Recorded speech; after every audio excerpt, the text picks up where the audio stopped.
Good morning, everyone, and welcome to Funky Rainbow's Book Bazaar. It's just wonderful to have all of you joining us for a traveling kind of Saturday because today the focus of our bazaar is travel books. I know that that's a really, really popular, genre amongst children, young adults, and adults. And we felt that it would be lovely to showcase the Indian children's books, that have travel as the theme. I want to say, that these are not specific books that are set in different parts of India. I mean, we had done a bazaar in our season 2 called Discover India Through Books, where we, picked books that were set in every single state and union territory of India. These ones, the ones that we're having, that we're showcasing in the bazaar today, are books where people have undertaken journeys. They are travel books. So, there are journeys of different kinds. There are physical journeys, there are mental journeys, there are journeys on trains, planes, aeroplanes, auto rickshaws, buses. I mean, these are, travel books which we hope will open up the world, open up India and the world to, readers, young readers of all ages. As always, we've got books for, children starting from newborns going up to young adults up to the age of 18 years. And it is indeed, a pleasure for a traveling bookshop. I mean, many of you who are watching may know that, Funky Rainbow is a traveling children's bookshop, which means we actually have a book truck. And pre-COVID, we used to go here, there, everywhere with all our books, with different writers and illustrators of these books to introduce them to young audiences across the country.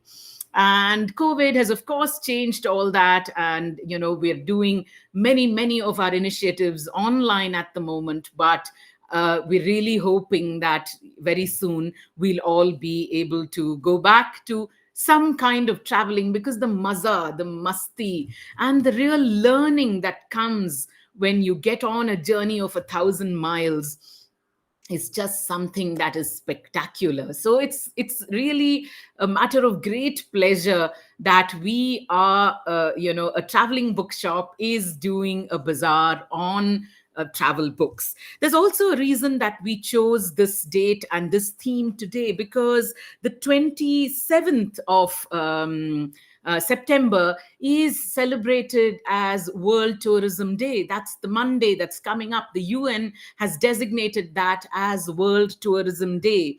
And, I'm going to just read for you the lovely little message they have put out for World Tourism Day, saying that it's been designated as a day to focus on tourism for inclusive growth. This is an opportunity to look beyond tourism statistics and acknowledge that behind every number there is a person. I mean, it is such a lovely, heartwarming sort of message, because I want to say this, that, for all of us at Funky Rainbow too, we're a small team of 5 people.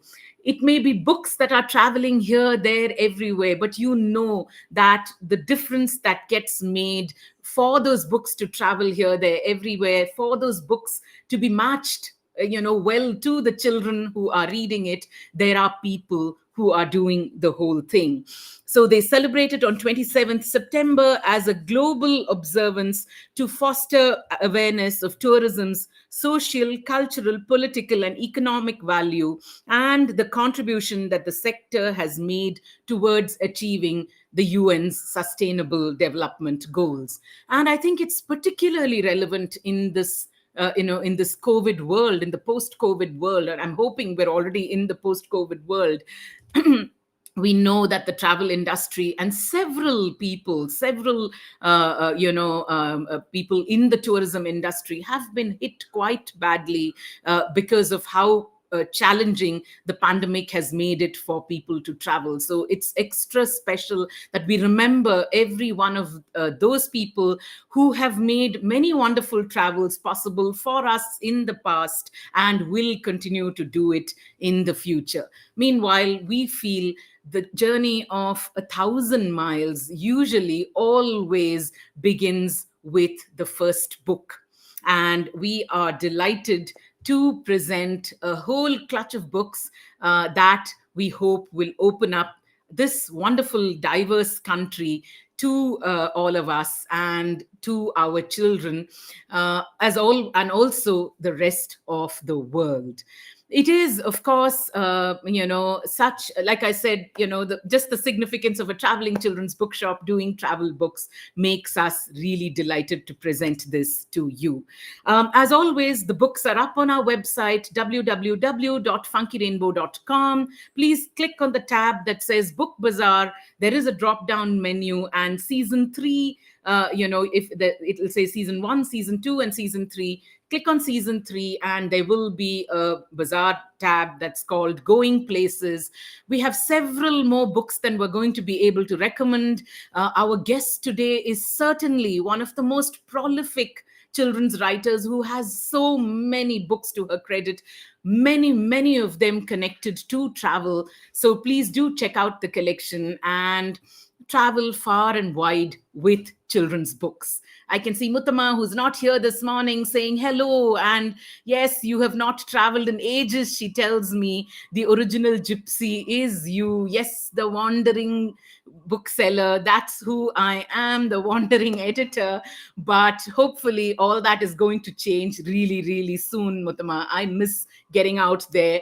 And I think I'm just going to remedy that very soon. Preeti Ramchandran saying, good morning, Team FR. A very apt quote that I wanted to share, very relevant to FR and the topic of the day. Traveling, it leaves you speechless, then turns you into a storyteller. And who else but a wonderful traveler to make that quote? Ibn Battuta, who traveled at a time when it was not even an easy thing to do. What a wonderful quote you've shared with us, Preeti Ramchandran. Thank you for sending that our way. I know many of our friends watch us on Instagram, and I think, there are quite a few of you watching us on YouTube as well. I want to tell my friends on Instagram that we can stream this conversation up to the point that the guest joins us, and, after which we're not able to stream the interview with the guest on Instagram. If you could, at that point, move either to Funky Rainbow's Facebook page or YouTube channel, that would just be, you would be able to catch what we expect to be a delightful conversation with our guest today. I mean, a mind broadening as well as a horizon expanding conversation is what I'm hoping it's going to be. That's how lovely her books for children really are. Before I start off on the recommendations of the day, I would like to say that we have lost a wonderful writer, feminist, and one of India's greatest personalities, Kamla Bhasin, this morning. I am assuming that we lost Kamla Bhasin either early this morning or, late last night.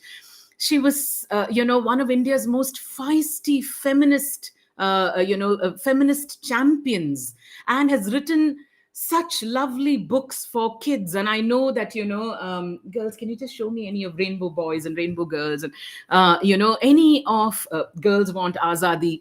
There are just such wonderful children's books that she has written.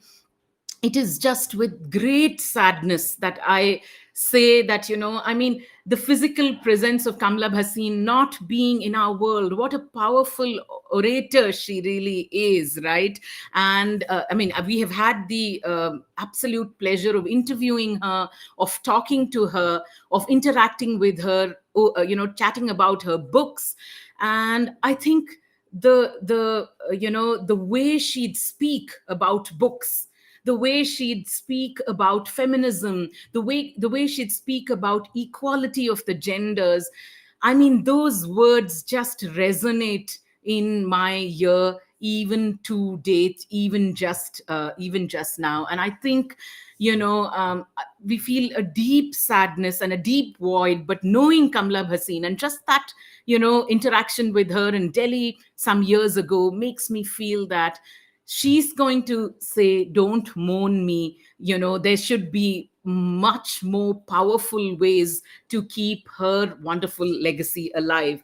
I do want to, we have several books of Kamla Bhasin's, and we'll put out a little post after the bazaar is done with a link to her books. But I do want to show you some of these lovely ones, Rainbow Boys and Rainbow Girls, about everybody being who they should be, the freedom to be who they choose to be, especially our children. It doesn't matter, tall, short, Hindu, Muslim, Sikh, it doesn't matter if you choose to keep your hair long, you want to make it short.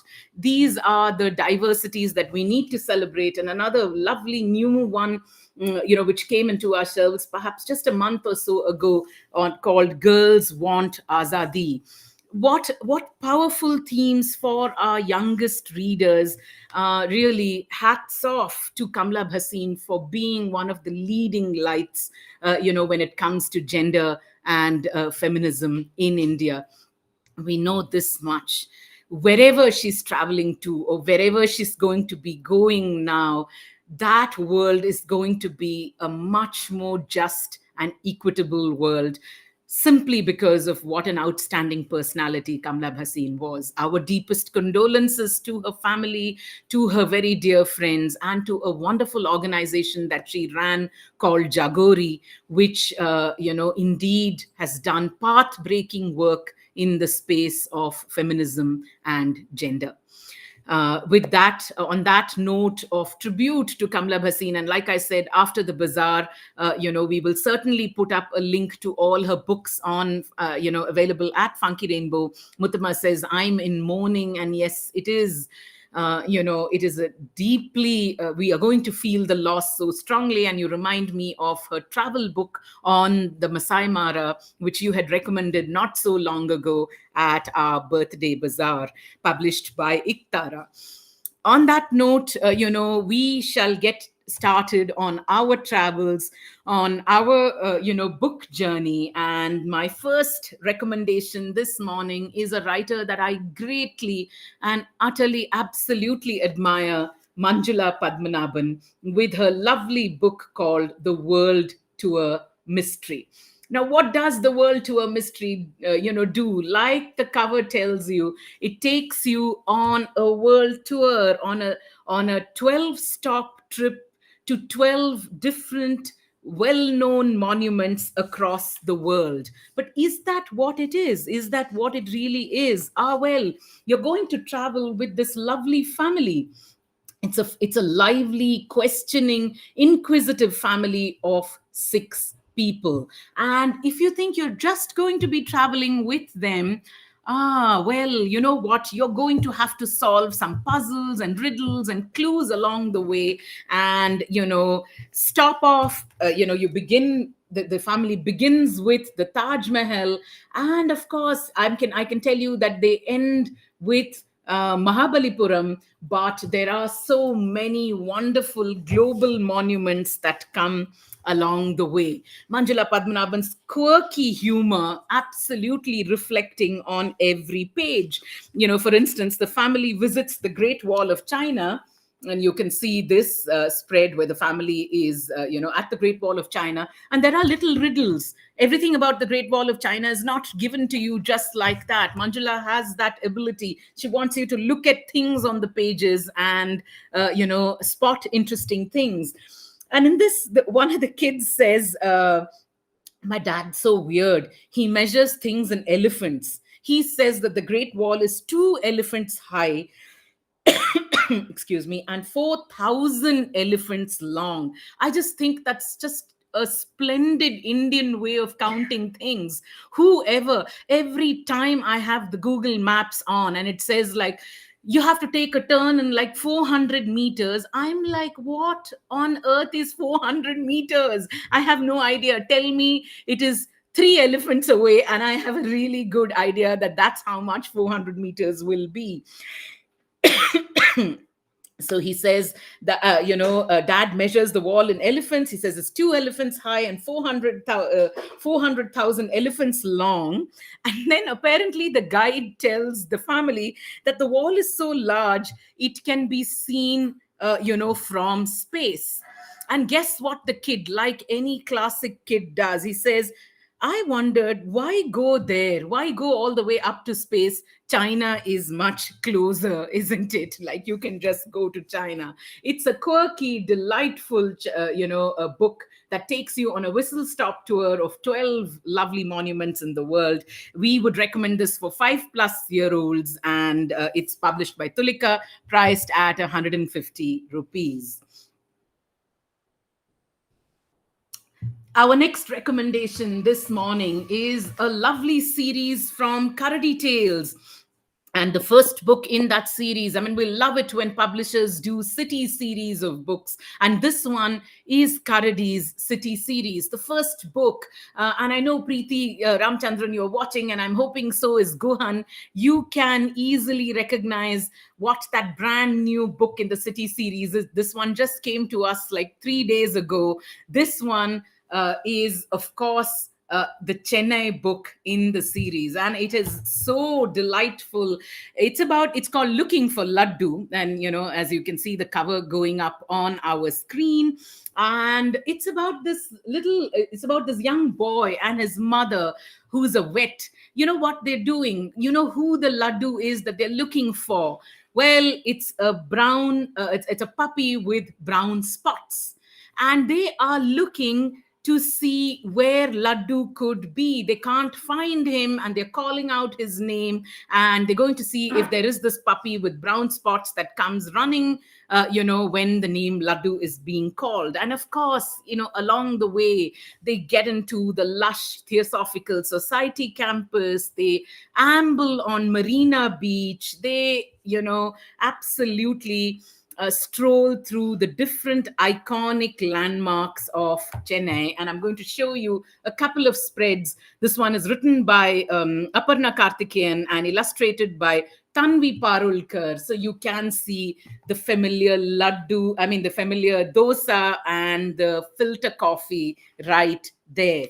You can see the book goes this way and that way, taking you to Santhom Church. It is, indeed, it is telling you a lovely story, but the story is set amidst the wonderful, iconic, landmarks of Chennai. It's a great way to introduce young readers to cities. And the lovely part about Karadi's city series is that all the protagonists undertake some kind of journey. So in Looking for Laddu, mom and son going around Chennai to find this little puppy dog.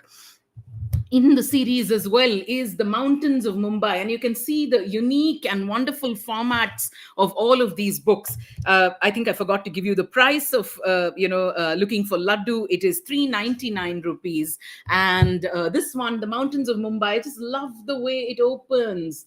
Like, just look at how gorgeous this book really is. And what is this the story of? Again, you can see, there is Doma, one of the characters in the book, who has come all the way from Ladakh to visit her friend Veda in Mumbai.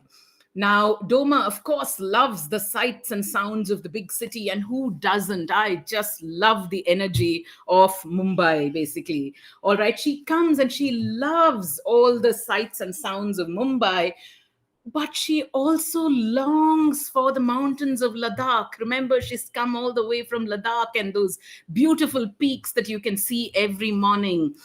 Good friends are always solving other friends' problems. What does Veda do? She actually shows her some mountains in Mumbai. You've got to read this charming book to find out, and literally you will be climbing every mountain with Doma and Veda.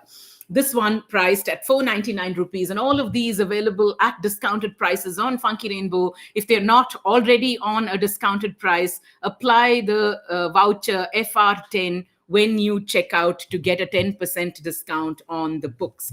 And the third one in the series is, of course, in Delhi, set in Delhi.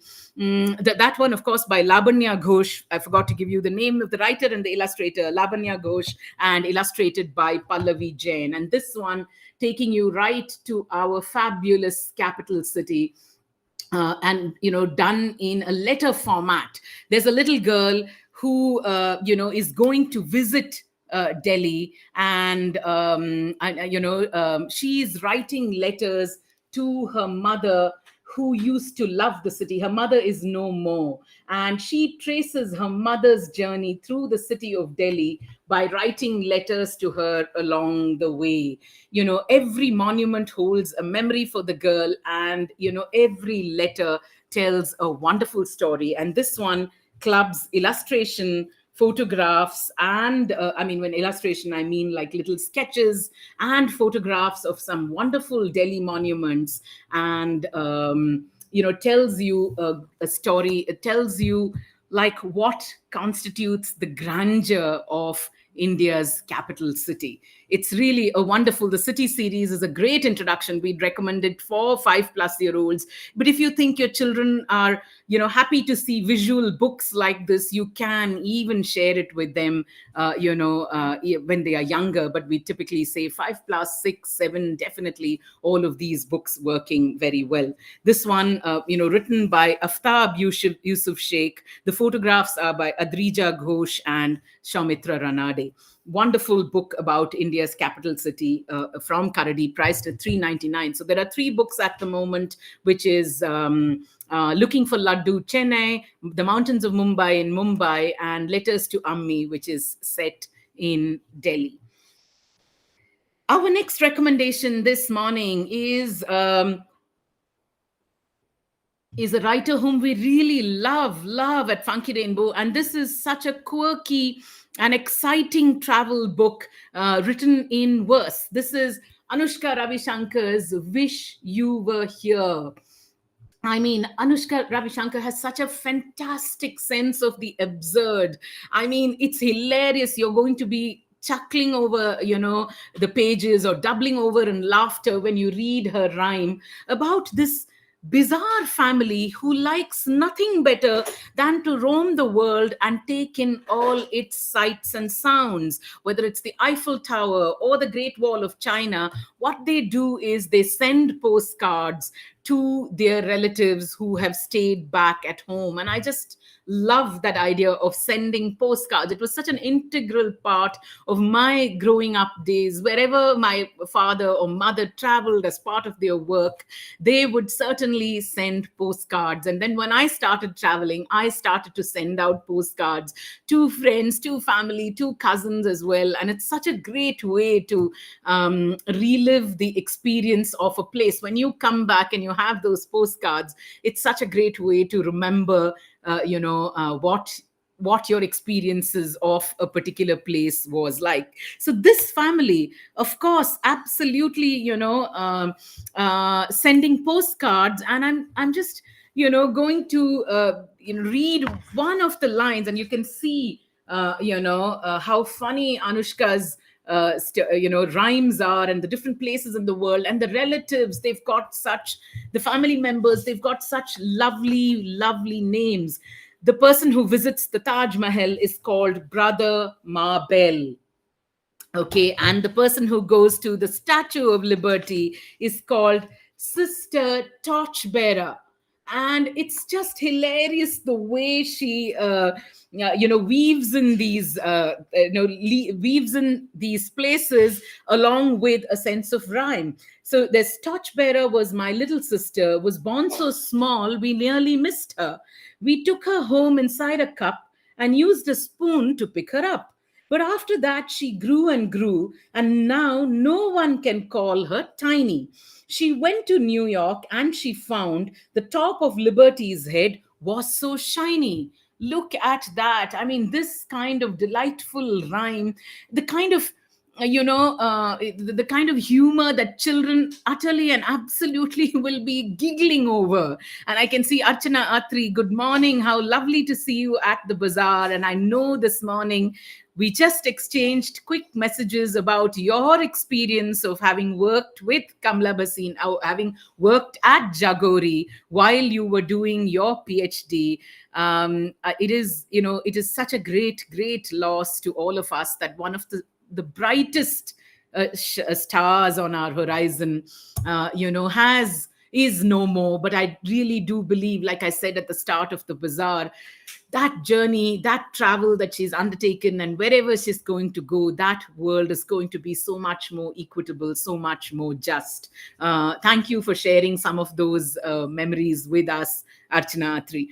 But yes, you're so right that this is such a fun read, Anushka's book. And the pictures, you can see the pictures, they are like a combination of photograph and illustration, and they really have that, it's like these commercial poster artists, right? Like that style of illustration, which is really vibrant, and the nonsense verse truly will have children doubling over in laughter. This one has been published by Tara.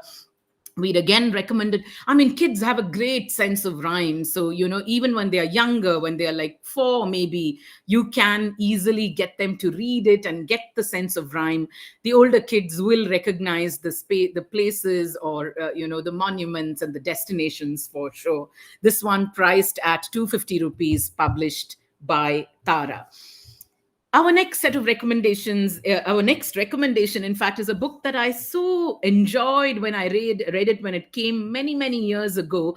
It's part of a series that we have recommended quite often at Funky Rainbow, but this one is a particular favorite because there's something so Indian about its essence, and that is Farmer Falgu goes to the Kumbh Mela. I particularly love the Kumbh Mela book because, it has. So Farmer Falgu decides to set out. He's decides to go to see the Kumbh Mela, and as he's leaving, his wife says, "Don't forget to bring me sweet lassi and jalebis." So Farmer Falgu nods and says yes. And as he's getting along, somebody tells him, "Don't miss that procession of sadhus that you can see at Kumbh." And someone else says, "Well, there's going to be like a giant procession of elephants as well," which is the ticket checker on the train who says that to him. And, something so beautiful about a train journey in India, right? Like this train going dhadak, dhadak, dhadak, dhadak, rattling on the tracks. I love train journeys. I think they're just so pleasurable. There's just a lovely pace of life that is so different when you get on a train rather than a plane. But that's just me, who feels that way. Now, what happens? Farmer Falgu, of course, reaches the Kumbh Mela, and the train has gotten a little late, so he's missed so many things. Like, for instance, the procession of elephants has already gone off. The sadhus have already taken their dip in the holy Kumbh, in the holy Ganges. And he's rather disappointed that he's missed all of those. But India has just such a wonderful way of setting some of these right. When you travel and you have your mind open to serendipitous discoveries, right, some things always just work out. And I can tell you this, that as if you are travelers, whether you're traveling in your own city, whether you're traveling to another city in your own country, if you're traveling to another to some other country, you have to leave space for serendipity and discovery in travel, because that just makes that world so beautiful. It opens up your world to so many wonderful experiences that can't come from perfect planning. That's just me. I'm not saying don't plan your holidays. Now, for Farmer Falgu too, India in its quirkiness, in all its delightful quirkiness, does ensure that Falgu actually gets to do all these things that different people have instructed him to do. So the train is, I'm sorry, I think I said the train was late when it came in. No, that's not, it was not late when it came in, but I think when he was making his way through the crowds, he kind of ended up missing these things. But there's a lovely twist at the end which makes it possible for him to see these things. I highly recommend, Farmer Falgu Goes to the Kumbh Mela. Archana Atri says the Falgu stories have a delicately flavored India feel. Absolutely, they really do have, especially Kumbh Mela, that I particularly, love in the series. We also have one on kite flying. Farmer Falgu goes kite flying as well. But this one is quite a favorite. And there's, Farmer Falgu goes on a trip and he goes to the market. But this one, celebrating the colorful chaos of the Kumbh Mela. This one priced at 250 rupees, and we'd say it works for really young readers, 4 plus again, 5 plus again, depending on what level your children are reading at. This one written by Chitra Saundar and illustrated by Kanika Nair, priced at 250 rupees. Like I said, all these books up at our bazaar, www.funkyrainbow.com. Please click on the tab that says Book Bazaar. There's a drop down menu, season 1, season 2, season 3. We're in season 3 of the bazaar. And, if you click the tab that says season 3, you will, come to going places, to a tag that says going places, the books that I'm recommending, and so many more up there in in the bazaar. Our next set of recommendations, and this is of a city that I utterly and absolutely adore. I know many of you watching us are from this city. I definitely know that Archana is from this city. Is the city of Delhi. When I was in college, when I was working at my first job, when Sham and I set up, ran a magazine ourselves, Delhi was the place to go to. All the action, all the excitement in the book world was happening in Delhi. And every time I went to that city, perhaps it was because of the company of writers and illustrators, the city just opened up its treasures in such splendid ways that it always has a a very, very like a lovely space in my heart. I'm ready to go to Delhi anytime that I have to go. And so I have a set of Delhi books for children. I know, we could put books for so many other cities in as well, but I have done one. It's our magnificent capital city. And I think if you haven't traveled to Delhi, and if it's possible to make those travels, I think it's a great place to go to with your children. 3 books that recommend Delhi so marvelously to children. This one by Mamta Naini, and the art and the cartoons by Jayanto, a cartoonist that I admire so greatly.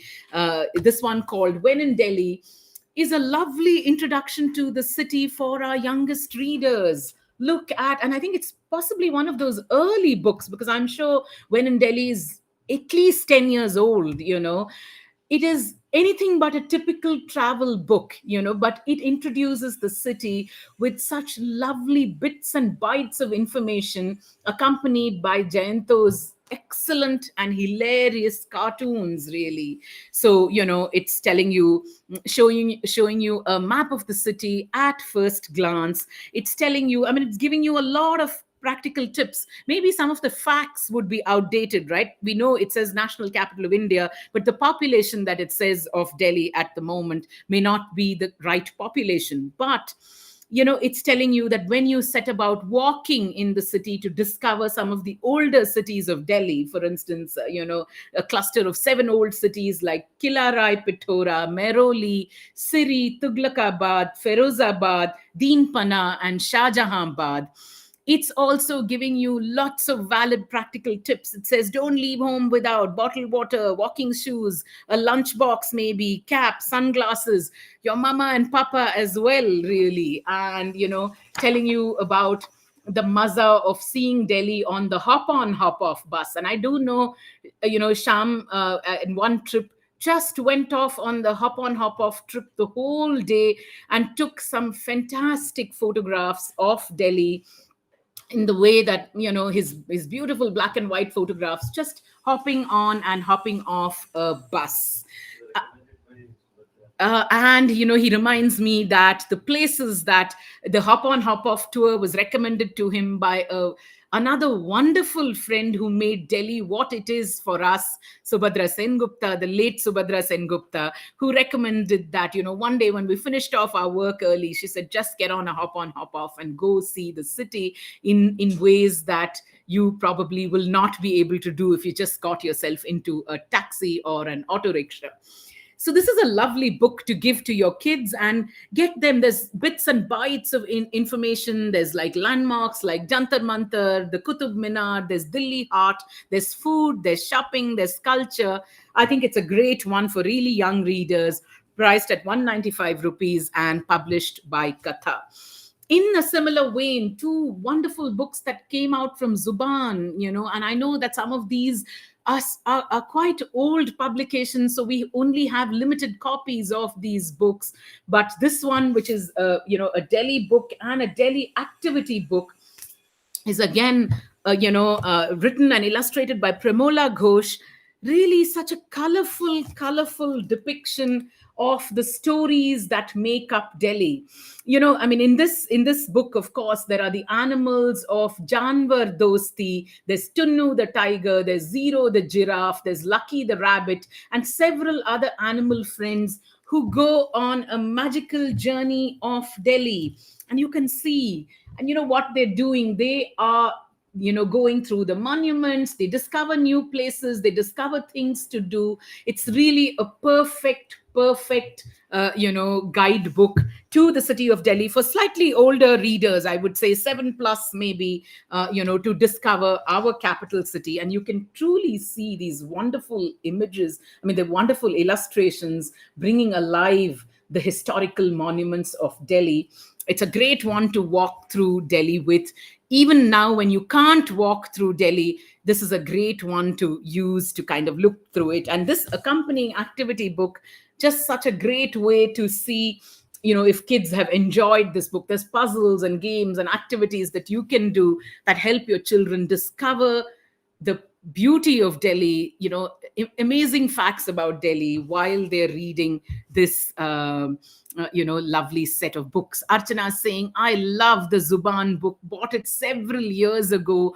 Truly, this is a keeper in more ways than one. And what a beautiful introduction it is for readers 7 plus.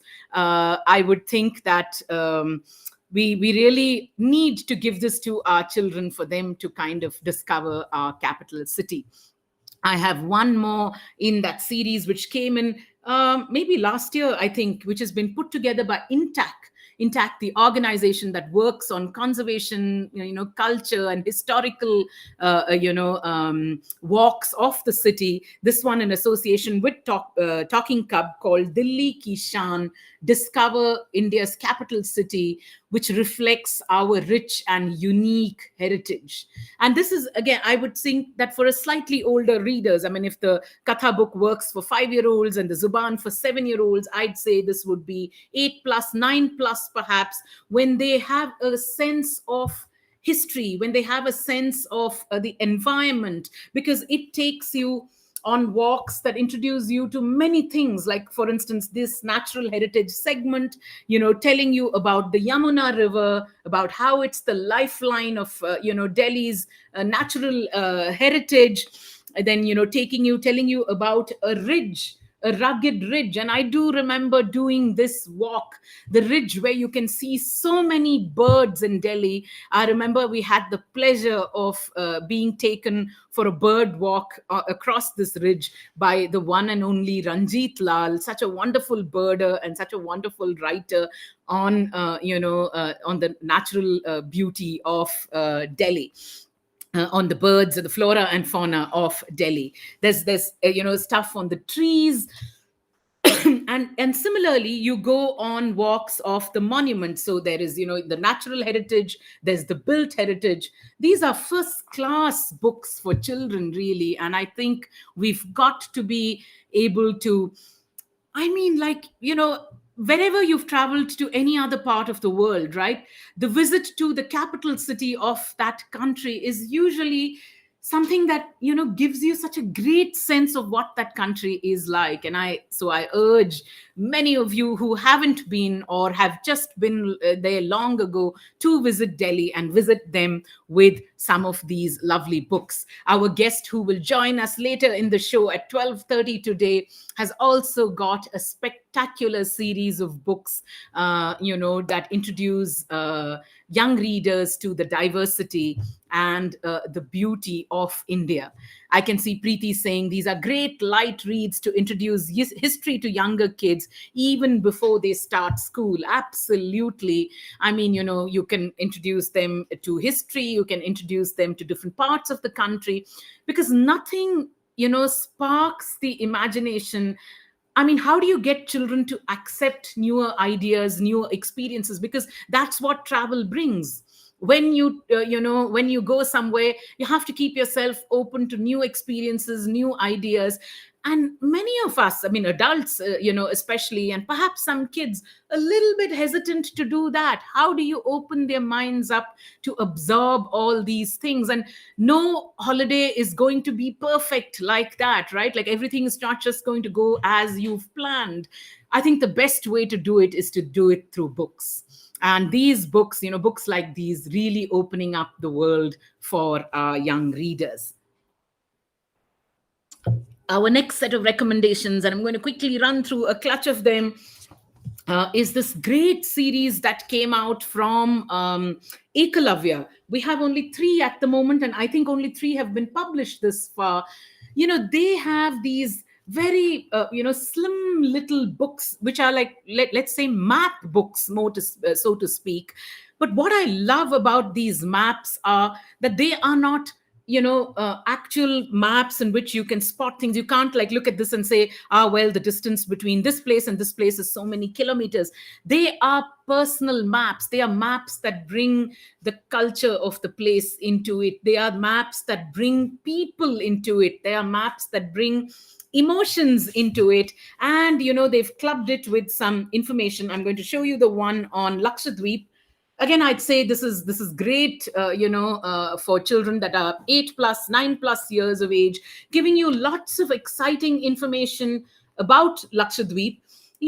Information like, for instance, what the preservation of the beaches, the preservation of the flora and fauna on the beaches. What is the environment there like? Why do we need to sustain that reef? Why do we need to preserve? I mean, what role does that reef play in preserving life on the island? And then, at the very end is this wonderful map. I'm going to sort of open it up and show it to you. I'm not sure I'm going to be able to do a great job, but just look at it. There are lovely, lovely things that you can spot that give you an indication of the flora, the fauna, the kind of island that it is.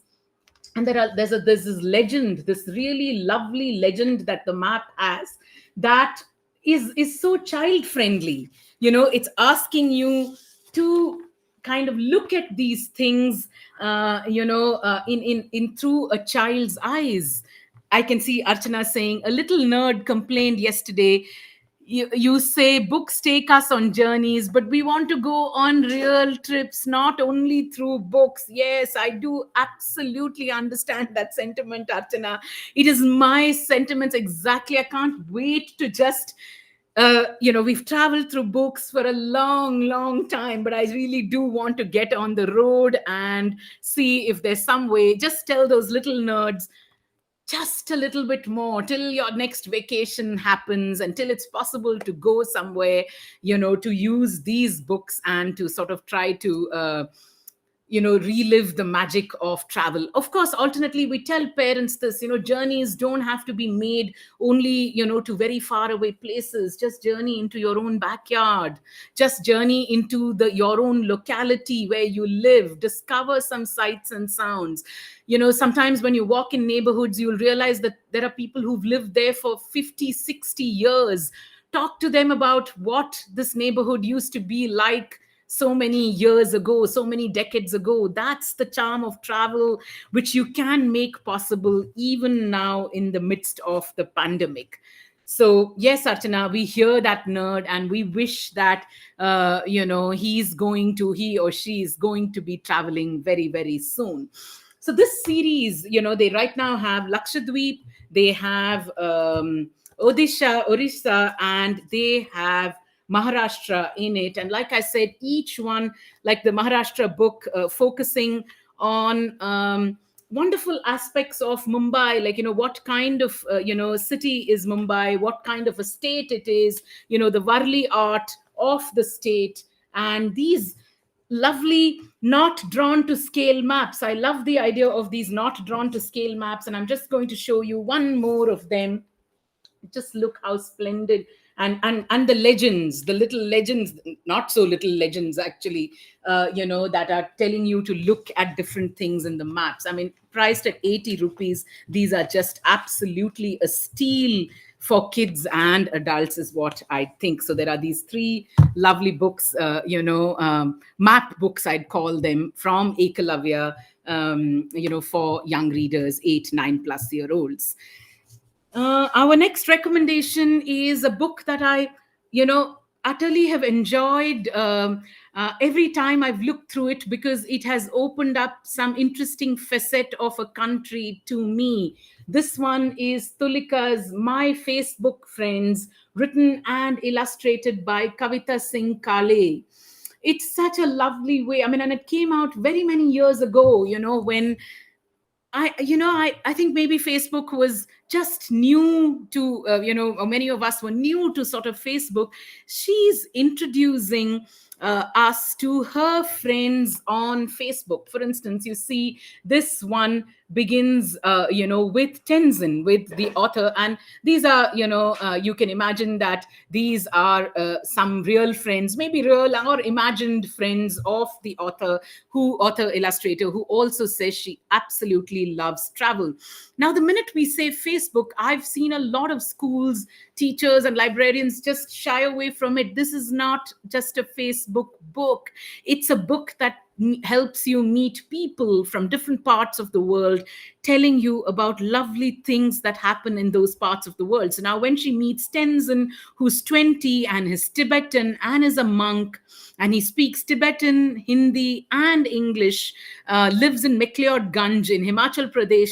There's so many things that you can, with every word that's written there, there are so many things that you can discuss with your children. I love that phrase where, there's one segment where he says, what is he looking for? And he's looking for peace. What does he like? He likes Tibetan folk music. And you can see this comic and illustrative format offering children such a imaginative experience of the world. I mean, this is, I feel it's really, travel of a different kind, right? Like the kind of Tenzin, there's like some experience of like meeting new people, what their lives are like, that makes this a lovely book. We would recommend it. 8+, 9+-year-olds, kids are really familiar with social media these days. They may not be on social media, but possibly their parents are.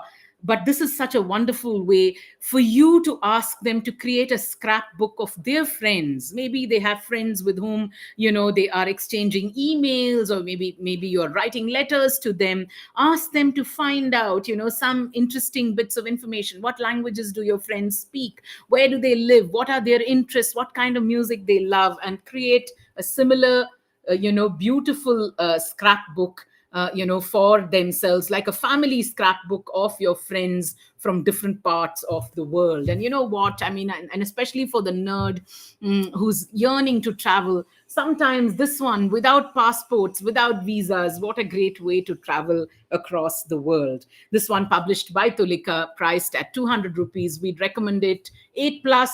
But you are a better judge. If you feel that it's more suitable at 9 or 10, then that's that works for you. But I really feel it's a great way to be introduced to people from different parts of the world. Our next set of recommendations, two books on India, and we love them. I know, we can be absolutely accused of favoritism in this case, because one of the books we are recommending, the first one, is of course The A to Z of Indian Cities. And what is this? Ahmedabad to Zuni Boto, which you have to read to find out where on earth is Zuni Boto in India. All of these, the A to Z of Indian cities, basically, right? And this one written by Rati Malaya and illustrated by Bechen Nagri Studios. I just love the name of the studio itself. Bechen Nagri, Restless City Studios, illustrating a book on other, on cities. You can see C has Chennai, and through the book, and these quirky maps that introduce you to the sights, sounds, smells, flavors, tastes of the city are such a lovely way to discover it. So whether it's Mumbai or Indore or Varanasi or Zuni Boto, which you have to read to find out where it is, 26 beautiful pictorial maps that take you to different cities and towns across the country. It's such a lovely way to discover India. I did show you C for Chennai, and I'm going to show you well, K for Kolkata. What a lovely city map, a pictorial map this is, which has iconic monuments, people, like a local crafts, cuisine, all of them worked into it. I can see Venkat Lakshmi Vikram saying, Yay Chennai, indeed. If it makes you glad to know, we worked we worked in Madras. Sham and I worked in Madras for 15 years before we moved to Bangalore. And I think that city has my heart in more ways than I can count, really. So this one is, priced at 299 rupees. And like I said, would work for 8+ year olds. And why I said you can accuse us of being somewhat self-promotory is like the next book, which is, I just thought two A to Z books would be nice to sort of talk about together. There's India A to Z, which is written by me and another writer called Veena Seshadri, and the cartoons on this one done by Grey Stroke, aka Sham. We are not Madrasis, maybe, but we just love the city of Madras. Okay. So this is in India A to Z, an alphabetical tour of incredible India, just taking you through bits and bytes of information about, say, why the Himalayas are considered geologically alive. When did the first train huff and puff its way between two stations in India? What is India's very own desi dinosaur called? Who wrote the world's first grammar book, and why is that connected to India? I just love it. I'm a grammar Nazi. I know Archana, who's watching, is also a huge grammar Nazi. And so it was particularly of interest to me to tell you that the first grammar book in the world was perhaps written in India. And of course, Sham's delightful cartoons, or Grey Strokes cartoons, bringing alive giving you like some quirky bits and bytes of information and making you chuckle in laughter over some of the stories in the book. It's a which one is that one, Sham? Is it that the dead one? The dead end. Okay, so Sham was. Okay, you'll have to find it, then I can show it. Cham was just going to tell me about which one is his favorite, cartoon in the book. And I'm like, okay, which one is it? But I know which is my favorite one. When we were researching the book, at that point, there was something that the India's wildlife department had done. There were many people cremate bodies in Varanasi, basically, right? And there are people who are not able to cremate them completely, so they just let them float in the Ganges. They just let them float in the Ganga. And what they did to sort of figure out a way to dispose of these bodies was that they bred omnivorous turtles. They were specifically bred for this purpose and released into the river as part of the Ganga action plan to clean up a really polluted river. And it said that those turtles could consume dead flesh, and it took 10 adult turtles about 3 days to consume an entire human body. I know it sounds gross, but it's the kind of bits and bytes of trivia that children really love. Imagine breeding a kind of turtle that is omnivorous, that would eat meat and consume these bodies that have been the floating bodies in the this thing, I mean, in the Ganges. And the cartoon that Sham drew was of one turtle talking, and it says, "What is there to be happy about? I'm not getting any younger, and my career has hit a dead end." I was really chuckling over in laughter about these cartoons. I mean, there are these funny ones, and it takes you on a rollicking tour through India. Archana Atri telling me grammar police is politically correct nowadays. Oh, yes, my God, grammar Nazi. How could I? My God, I hope the Nazis don't come after us, or the neo or non Nazis don't come after us. And he says his favorite one is this one, where, the call of the wild, he has portrayed it as a big, big help. This is, we are talking about the Wildlife Protection Act of 1972. And he says, don't you just love the call of the wild? And the call of the wild there is, of course, a big, giant help. So two A to Z books, that help you discover India. And Archana Atri laughing, saying that dead end, indeed, it was like morbid humor, but I can't tell you how much I absolutely love some of the jokes in his cartoons. I'm going to quickly say hello before I get on to a clutch of more recommendations for the day. I'm going to quickly say hello to a bunch of friends who've joined us, and lovely that so many of you come to see us week after week. It really kind of keeps us traveling folks, even in these non-traveling times. So thank you, Janvi Ashar, Udisha Ghosh, I Want Noodles, Kavita Kanmani, Archana Menon, Eureka Children's Books. What a pleasure to have you here. Another lovely independent children's bookstore from that Shandar capital city of India, Delhi. Arya Inspires, Internalized Chaos, Shantani Govindan, Canographer, Matthew Jacob, lovely to see you join us online from Dubai. And we hope one day we'll travel all the way there. We're really hoping that the world's going to open up very quickly.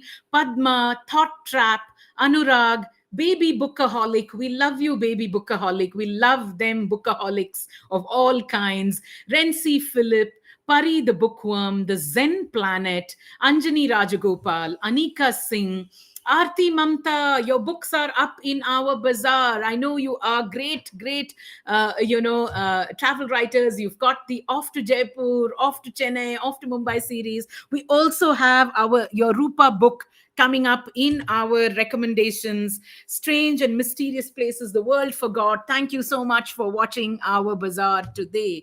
Mukta Vikas, Vinjeet, Varun Enthu. We hope you're really enthu about these books. Shohini Mitra, thank you so much for joining us from Penguin. Nandita Dhar, lovely to see you here this morning. Muttama Devaya, Preeti Ramchandran, Nandita Sengupta, Archana Atri, Smita Vishwanath, Venkat Lakshmi Vikram. What a pleasure to see you all at our bazaar this morning. Zalak Shah saying, they're loving the narration. Oh yes, it's all about stories when you travel, for sure. I'm going to get on to a clutch of more recommendations. Our guest will come in a little later in the show, and I'm just checking to see what we were. Yeah, okay, the next book we recommend is one that came into our shelves just last week. It's perhaps one of the only international titles we have, but we love this book because it says the Ordnance Survey Kids' Adventure Book. There's puzzle. I mean, you have to puzzle, you have to explore, you have to map read, and you have to do a lot more. Folks, I've got to say this. We have forgotten the art of reading maps, because we pick up our phones and Google Maps directs us wherever we need to go. But there are places in the world, there are places in your own city where perhaps Google Maps is not going to work? What about opening a map? And many of the books that we've recommended have little maps about them, where you need to actually physically look at it, at things, and try to spot them. I do remember when we'd go on summer vacations, one thing that my dad would do was always give my brother and me the TTK map to the place that we were traveling to. And many of our holidays used to be driving holidays. And he'd say, I'm not going to be able to drive there if you don't read a map and tell me, if you don't tell me where we're going on the map. So we actually physically would look at maps. And I do remember when I went off abroad to study and I had to get on the tube, no metro map confounded me, simply because, I mean, maybe I've gotten into a couple of metros and gone exactly in the opposite direction that I need, from where I need to go. But the thing is, reading maps, the maza of that is absolutely a different thing. That's why we love this book. You can see it's giving you, like, tells you, like, look, this is what a road network is like, and this is how you need to kind of explore and read a map and understand what these signs and symbols represent. I really wish an Indian publisher would do some fantastic books like this of India, like, see the legends. I was talking about the legends on a map.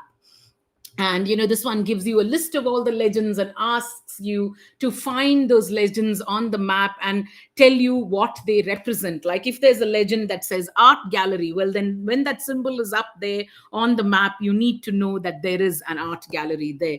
It's a lovely book. It gives you little challenge questions. It tells you how to navigate a city. All this, of course, in the context of Great Britain, but I think it's fantastic life skills that you will equip your children with. We'd say 9 plus 10 plus year olds. So my suggestion is, get them to strap on their boots and start exploring cities through maps. This one priced at 699 rupees and available at a 15% discount on Funky Rainbow. We've got a clutch of books like this in the Indian context, not map books really, which I would really love to see, actually. Making kids open up city maps and discover things, and like giving them little things to do where you can sort of say that, okay, if you got yourself to this monument, tell me how many pillars there are to be filled up. How many pillars can you see, let's say, in this on this monument, and get them to actually physically fill things, so the discovery of Indian cities becomes really exciting. These the ones that we recommend, and we rarely do this at the Bazaar. We rarely do activity books. So I've got a clutch of them up for you, which I think children, all of these, I think children 8 plus will thoroughly enjoy. There's Around the World in 80 Puzzles, which is a great way. I mean, it's a wonderfully illustrated by Pooja Lalla. I mean, by Archana Srinivasan, and written by Pooja Lalla. It's just such a great way to tell kids that just right now, when things are tough about travel, you don't really need to get on an airplane or a train to go around the world. Here, you just need some great color pencils or pens, and and solve puzzles that will take you to Paris, that will take you to Hawaii, that will take you to the Black Forest in Germany, that will take you to eat your favorite foods, perhaps like pasta and nachos. It's a fantastic puzzle book, and I highly recommend it for adults who love puzzles, and I recommend it for kids who are 8 plus year olds.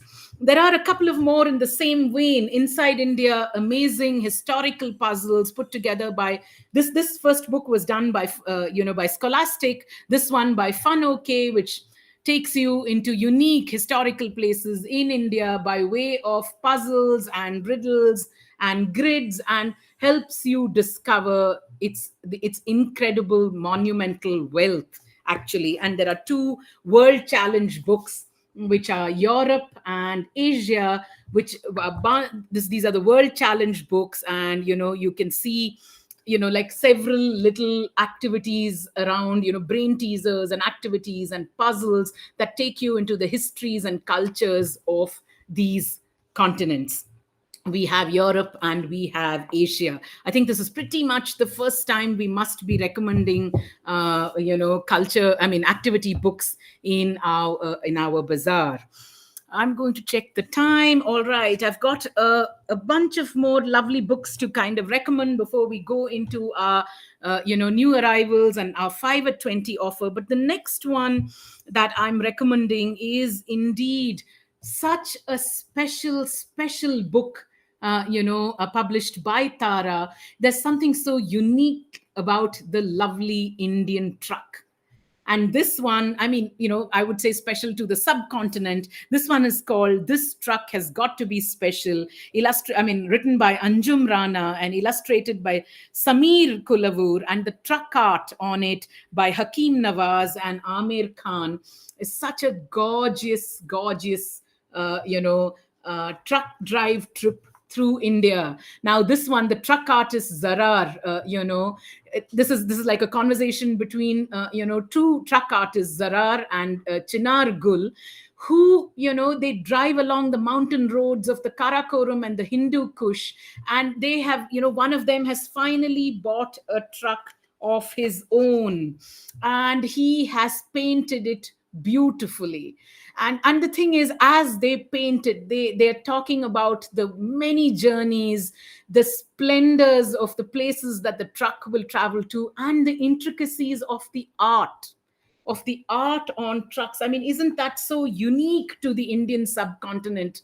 To the subcontinent, whether it's Pakistan or India, Bangladesh. It's a beautiful collaborative effort. It really, the beauty of truck art is so unique to our part of the world. And this one takes you on that wonderful journey that Zarar and Chinar Gul reminisce as they are painting this truck in beautiful hues.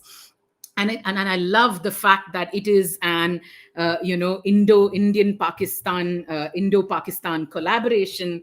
It is truly a bold, vigorous, sort of vibrant story that brings alive the beauty of travel so well.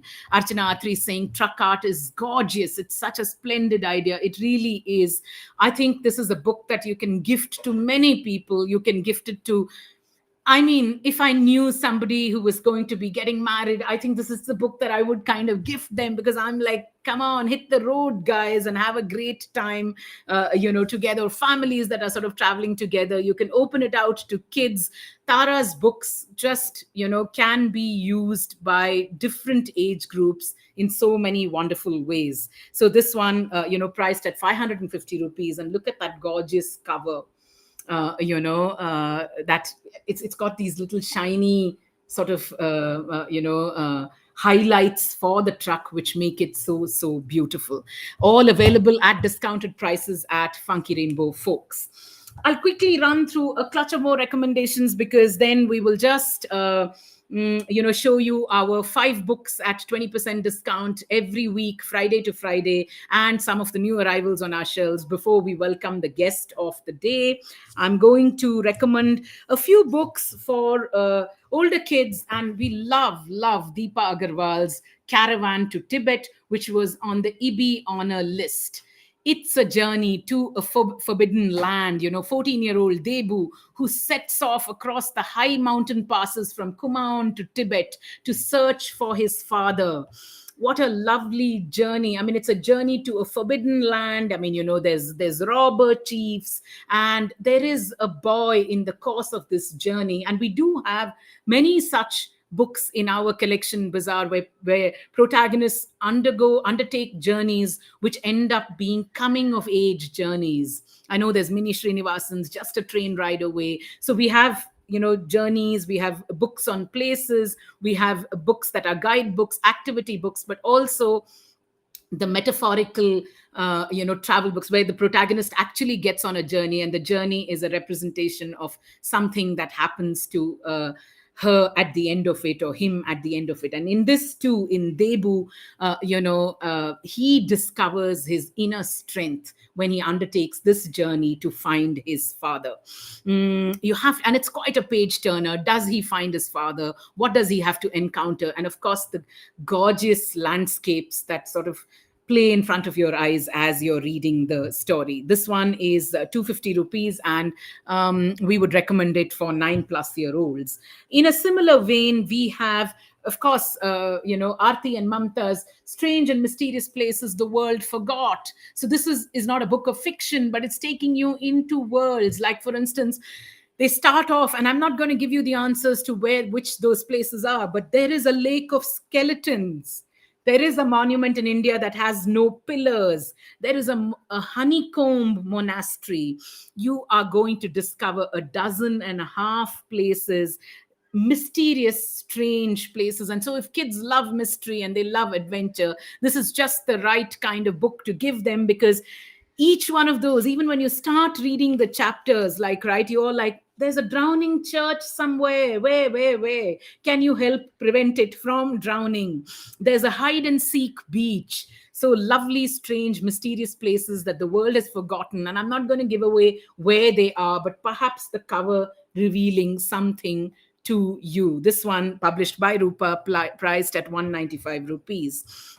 There is one that I've recommended over and over and over again, one of my absolute favorites, 103 Voyages, Journeys, Voyages, Trips and Stuff by Siddhartha Sharma.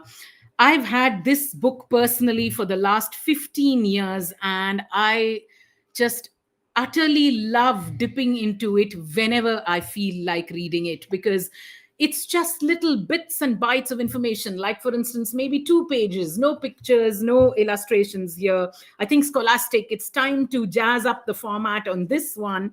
2 pages about what made Hillary and Norgay climb up the Everest. And it's not the kind of information that you would get off, any other book. It's the journey. It's what about that journey? It's all about voyages and journeys that people undertook, the kind of gumption and guts that it took to go where other people have not gone before. My God, Siddharth introduced me to so many travelers, and the book is very nicely classified into travelers who have traveled, by air, travelers who've traveled by sea, people who have traveled underwater, people who have, climbed up on top of the mountains. There are just such wonderful segments, and, there are scientists and painters who have traveled. There are spiritual people who have traveled. I utterly and simply love this book. I mean, far from the age for whom it is written, but there's possibly not a month that goes by without me dipping into and reading one of these stories. Like your nerds, Archana, I miss travel, and this is how I managed to get my travel bug fulfilled in these COVID times. This one priced at 295 rupees and published by Scholastic. Archana saying, need to get this one of Siddhartha's for me. Yes, please take it. I mean, really, Scholastic has to put in some, lovely illustrations or jazz up the format a bit, but the information is just incredible, Archana. And I assure you, you'll love it. So pick it off Funky Rainbow if you'd like to. That would just be lovely. 2 real journeys that I want to recommend before I close. There is this excellent one called The Land of Moonlit Snows and Other Real Travel Stories from the Indian Himalayas by Gaurav Punj. And I remember we got this at Funky Rainbow because I love the person who's written the introduction to the book. And inveterate traveler Bill Aitken, I have had an opportunity of interacting with him as part of my first job. And, I remember back then, he'd talk of getting on a motorcycle and just driving off forever and ever to different places. And I'm like, that's what I want to be. I want to get on a bike and go and come back only when I want to come back. But Bill Aitken obviously doing a wonderful, introduction to Gaurav Punj's book, where he's talking about different journeys that he has undertaken in the Himalaya. Now, he is a graduate from Berkeley, California. And it is, when you come to India, the challenges that you sort of tend to face. I love the way He's written about it. He's written about how you need to leave all your preconceived notions behind when you have to travel, in a new country and absorb its experiences. So it's lovely. You meet people through the mountains, you meet, you go through valleys and passes, and you climb great peaks. This one is all based on true journeys. And also Aditi Rao's, we love candid tales. Again, another reason that I put it in is, of course, Bill Aitken, who got off on a bike, wrote the introduction to the other one. But on this, she's talking about the journey that Candida Lewis actually did in the real world, a 5-month journey on a motorcycle. And I'm like, man, we have to get back on the road. Funky Rainbow has got to get back on the road sometime soon, hopefully next year, and go places with our books. But through Candida's journey, Aditi is talking about, really the different people that she meets as part of her journey, the heartwarming encounters, the tough times that you have biking solo across the country, the secret places that you kind of end up meeting, that you end up stopping at, the charm of journeying on a motorbike, the charm of journeying solo across the country on a motorcycle, brought alive so wonderfully in this book, that Aditi Rao. She has a warm writing style. And so when she's telling the story of Candida Lewis, I'm like, these are the superhero or superheroines that I love. This one published by HarperCollins, priced at 299 rupees, and this one by Tranquoba, priced at 399 rupees, all available at discounted prices. We'd recommend this for 13 plus year olds, of course. So those were a clutch of recommendations, folks, and I hope you were able to travel far and wide through these recommendations. I'm quickly going to show you some of our 5 at 20. Sham, is that what we're going to put up right now? Uh, Sorry? Sonia is here. Okay, okay, all right. We'll finish off this bit of it, and then introduce her and get started. So I was, 5 at 20. We've started this off to, 20% is a big deal for an independent bookshop like us, and we put out 5 books every week, Friday to Friday, that are available at the 20% discount. So if they interest you, do consider picking them up in the week when those discounts are put out. I'm just going to quickly, and these are a mix of books for children and adults. We've had a lot of requests in the last few months to include books for adults in Funky Rainbow. We do what lots of independent booksellers do. We get all those that we want to read ourselves and put them up as books for adults. We hope some of these will truly interest you as well. So there's Supriya Kelkar's American as Paneer Pie. You know her as the author of Ahimsa, and I do know that so many copies of Ahimsa flew off our shelves. This one we'd say for slightly younger readers, maybe 9 plus year olds, a story about growing up both American and Indian. This one published by Simon and Schuster, available at a 20% discount.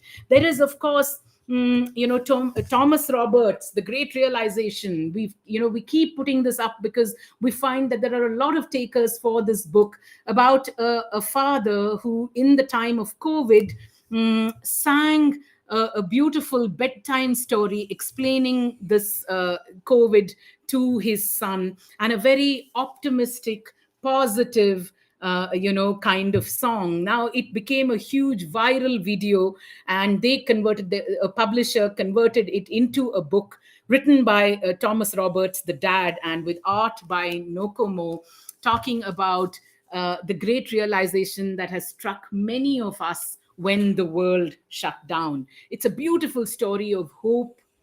It's a beautiful story of belief in humanity. And look at some of these fantastic illustrations in the book. I mean, it's perfect for you to read with young readers.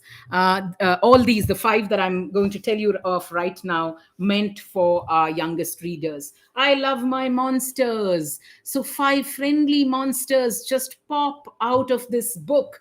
and in that beautiful way that DK can actually do, the publisher DK. Now, each monster has something really special, all friendly, sweet monsters, something special that endears them to our youngest readers. Should I give you a sneak peek into the second monster as well? Perhaps, but very, very quickly, available at a 20% discount. I love my monsters. There's Anita Gunnery's first animal encyclopedia. And we discovered Anita Gunnery has so many books. I mean, when this one came onto Funky Rainbow's shelves, she has several wonderful chapter books, novels, and books on the planet as well. And this one is a great introduction to animals around the world, from giant giraffes to tiger cubs, like, the incredible animals that make up our wild, wild world. And there are photographs, and I know a lot of Montessori school teachers want realistic images of animals. This one, published by Bloomsbury, is a perfect introduction to animal life for our youngest readers. And of course, one book for adults, because we can't go away without recommending a book for adults. Again, at the 5 at 20, Veer Sanghvi's memoir, A Rude Life, which I just thoroughly enjoyed because I used to be a great watcher, reader of his rude food columns and a watcher of the series on TV as well.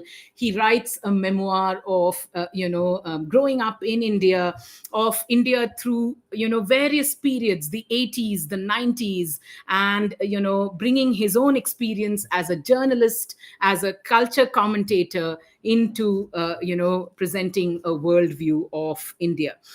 Very, very well known editor. So the book, the writing just sparkles on these pages. This one, also up at a 20% discount at Funky Rainbow this week. It's up to Friday next week. And very quickly, our new arrivals, which we haven't read as yet. Boomani's Banana Trees from Tulika, a brand new arrival for 4+ year olds. This one we couldn't resist reading. It's a picture book. It came in yesterday, so it was lovely to read. Meeta Bordole, who's done Bulbuli's Bamboo. Okay, Sham's putting up the new arrivals. Okay, the new arrivals. I didn't pause for him to do it, but Boomani's Bananas, set just outside the Kaziranga National Park in Assam, and a great way to travel there if that if that's a place that interests you. But what a heartwarming story it is, meant for 4+ year olds, by Meeta Bordole, whose Bulbuli's Bamboo we have recommended to so many children across the years. And it's particularly special because we know that Sham's son Aaron literally grew up reading Bulbuli's Bamboo, and with its great rhyme and rhythm. So a second one from Meeta Bordole, illustrated by Tariq Aziz, which is definitely going to keep young readers quite engrossed. Karadi Tales, with a new set of Minmini Reads books. These are chapter books, pretty much in the manner of the Hook books. And there are two, one from Poili Sengupta called A Time for Ebi, and one by Varsha Seshan, The Best Idea of All. Both writers whom we really love. Poili Sengupta, because she's been writing for children for so many decades and has a mastery over language which very few writers actually have, telling a wonderful story about a grandmother clock. So is that a bait enough? Not a grandfather clock, folks, but a grandmother clock. And I'm sure Varsha's is a rollicking adventure, because we do love her Clockwala's Clues. So these are two books that we're certainly going to read this weekend. There's Madhuri Kamat's Bringing Back Grandpa, which is the second one in the series. And it's a lovely, lovely book about young Xerxes and his grandpa. And in this one, his grandpa, or his Mama Vaji, who, has become older and more forgetful, and yet what a fantastic bond between grandson and grandchild. This one I quickly read as soon as it came into Funky Rainbow's shelves. The way the grandson stands up for the grandfather, it's that bond is just beautiful. This one, we'd recommend for 7+ year olds. There are two that came in brand new from Arti and Mamta, part of that Off To series. This one to Chennai, to Jaipur. I know many of you watching from Chennai. Look at how many Chennai books in our collection right now.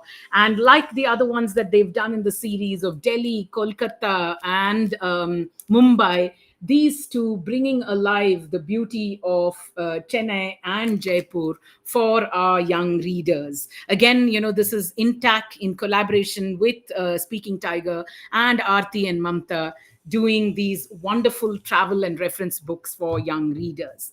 And finally, and Venkat Lakshmi Vikram is like, oh my God, can I ever afford these things? We are there. We have been here for 8 years. So pick them up slowly, but do pick them up from Funky Rainbow. And finally, Spooky Stories by Tanushri Podder. I mean, who doesn't like spooky stories, kids or adults? We've got to read this one, but it promises to be really spooky.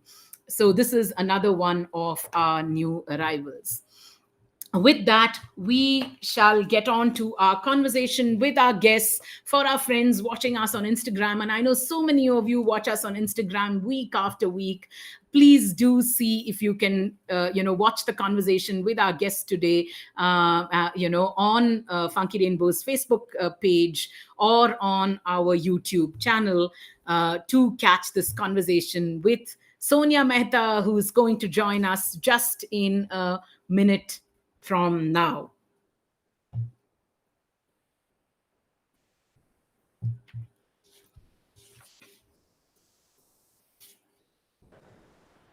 Good morning. Good morning. Hi, good How morning. lovely to see you here this morning. Lovely to see Hang you on one again. sec, just 1 second. As always, as soon as the guest comes in, my speaker will decide to play truant. So I'm just going to try to set that right, Sonia. Sure, sure, sure. Ah, there you are, and I can hear you perfectly. I Oh, hope you can good. hear me. I'm always keep my fingers crossed about any tech things that could potentially go wrong. Us too, we have a tech expert, in-house tech expert, but we're still keeping our fingers crossed. And I Absolutely. always feel these conversations are like seances, right? Are you there? Can you hear me? Absolutely true. But But to all our friends watching, it's an absolute pleasure to welcome Sonia Mehta here this morning at our Going Places Bazaar. And I've got to say that in the last couple of years, no other author has gone as many places as Sonia Mehta has, really, with her huge collection of books. And I'm going to just quickly sort of introduce you to a clutch of them. We will be talking about it in the course of the show, but I wanted you to see what a massive body of work she has, to her credit, all achieved in the last 3 or 4 years, perhaps, isn't it, Sonia? yeah, about that. Okay, so there's this whole Discover India state by state series. I can't hold all the 30 books in the series in my hands, but you can see, and there's Off to Discovering Karnataka, there's, Off to Assam, there is Off to Orissa, there's Off to Telangana. My colleagues have picked Off to Mizoram, but there are 29 books that take you to every single Indian state and one on the Union territories of India. That is straight off. And I can see Sunila Kulkarni Gupte saying hello to Vidya and Team Funky Rainbow and saying, yay, Sonia Mehta, it's so fabulous to see you. Venkat Lakshmi Hi, Vikram Sunila. saying we love your books, Sonia. So looks like this many people know your work already. Absolutely. There are the Discover India city by city series, and we've got two in them at the moment, with the promise of many more cities being added in the years to come. There's Discover India, here we come, Mumbai, here we come, and Delhi, here we come. Very quickly, give me that small pod squad one. There's this series that has flown off Funky Rainbow's shelves forever and ever, which is a series that she's done called Dealing with Feelings. And there are two sets of books, 5 and 5, 10 books, and I love those titles. Sulking isn't any fun. Yes, Don't sulk, let's sort your problem out. Worrying is no good. Being curious can be tricky. Sonia has, these are for much younger age group than the City series, perhaps 5+ year olds. So there is the Dealing with Feelings series. And because Archana Atri, who's watching, you know what grammar police women we are ourselves. I do want to recommend her lovely series on Fun with English, where she's taking you through the quirks of incredible idioms, fantastic figures of speech, phenomenal phonics, perfect punctuation, wondrous words. Sonia, I have got to tell you that when the series came, we opened up and I was like, let me check to see if I can get my punctuation right or wrong. Yeah, By yeah, really. solving all of these, and a new baby that she's very proud of, the Pod Squad Little Stories series, which comes in a lovely box like this for 3+ year olds, which is STEM learning for our youngest children through a clutch of glorious, wonderful books, really. So, folks, you've really got to put, like, hands together, a thunderous applause for this writer who has a ocean of books that children can Oh my God. access. Thank you so much. This makes me feel like really that it's all been worth it. Really. And her skill sets, my, she says she's a children's author, she's a happy doodler. We had some demonstration of the fact that she was a fond grandmother yesterday, Yesterday. a dog lover, and a chai guzzler. So many things to her credit. But we'll quickly get on to a conversation with Sonia about her books, and feel free to ask us any questions that you would in the course of this conversation. So, Sonia, I mean, one thing that I wanted to ask you, and this, it's a travel bazaar. So I actually clarified right at the beginning that when we started off, we had done a bazaar called India Through Books, where we showcased books from each state and each union territory of India, as in stories that were set there. But the Yes. difference with this one is that it's travel, it's Yes. literally journeys, it's like visiting. And I know that a lot of our lots of adults, whether they're parents, teachers, librarians, grandparents, we want our children to share our love for the world, really, right? We want them to be comfortable with journeys. We want them to share the excitement of new experiences.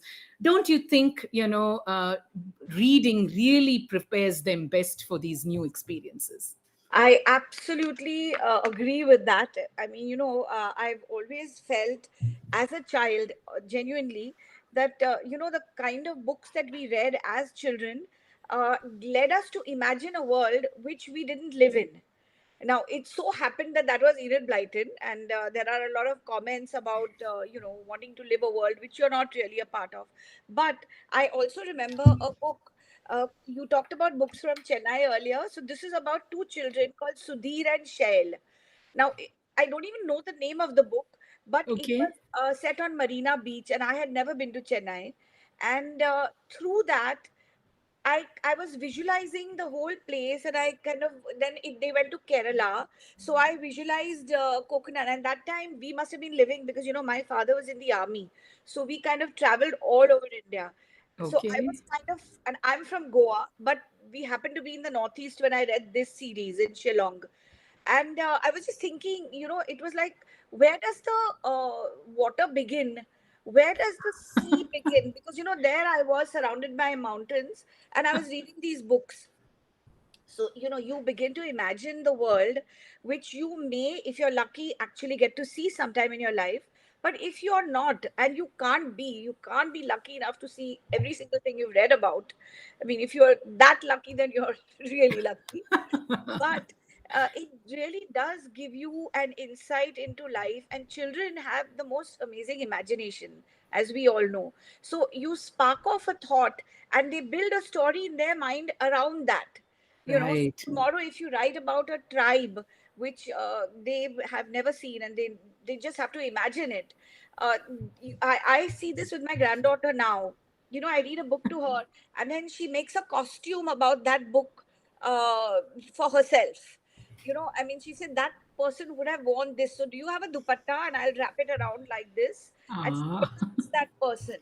So I think staying with the concept of travel, I think books allow you to actually travel without traveling, and it also prepares you to enjoy what you're seeing when you actually see it, whether you see it as an adult many many years later, or whether you go there as a child and experience it even as you read the book. In fact, that is a part of what the Discover India idea was, that you let them Right. experience it even as they grow. So yeah, I think books. Right, right.